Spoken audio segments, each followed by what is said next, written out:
Hello বন্ধুরা, welcome to my channel. আজকের recipe হলো সয়া পোলাও। তো সেই জন্য আমি কড়াইতে সাদা তেল দিয়ে এখানে গাজর, ফরাসবিন, বাঁধাকপি, টমেটো আর পেঁয়াজ আমি কেটে রেখেছি। আর নিয়ে নিয়েছি এক বাটি সয়াবিন সেদ্ধ করে। তো কড়াইতে গরম হয়ে গেছে তেল। এখন আমি এতে দিয়ে দিয়েছি দুটো এলাচ, দারচিনি, লবঙ্গ, তেজপাতা আর দুটো শুকনো লঙ্কা একসাথে দিয়ে অল্প নাড়াচাড়া করে এখন আমি পেঁয়াজগুলো অ্যাড করে দেবো।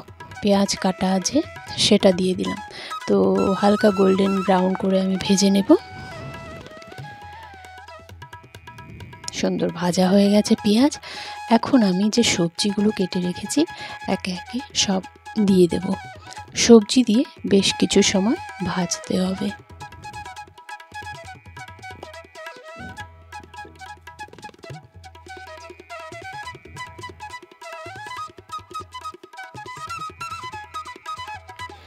এখন এতে লবণ আর এক পিঞ্চ মতো হলুদ দিয়ে দিলাম আমি।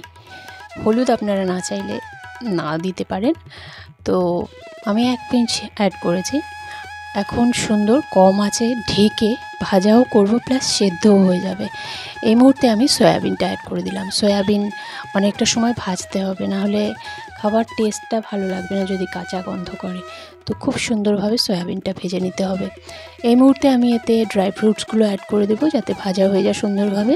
কাজু আর কিশমিশ দিয়েছি, তো সব একসাথে ভেজে নেব।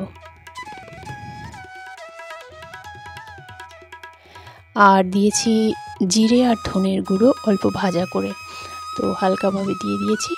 আর এখন আমি যে রাইস বানিয়ে রেখেছি, বাসমতি চালের আতপ চাল যেটা, সেটা দিয়ে ভাত বানিয়ে রেখেছি ঝরঝরে করে। এখন ভাতটা অ্যাড করে একে একে যেটা দরকার, চিনি 2-3 চামচ চিনি দিয়েছি, আর ঘি দিয়েছি, আর গরম মশলা গুঁড়ো সব দিয়ে একসাথে ভালো করে মিশিয়ে আমি 10 মিনিট রেখে দেব ঢেকে।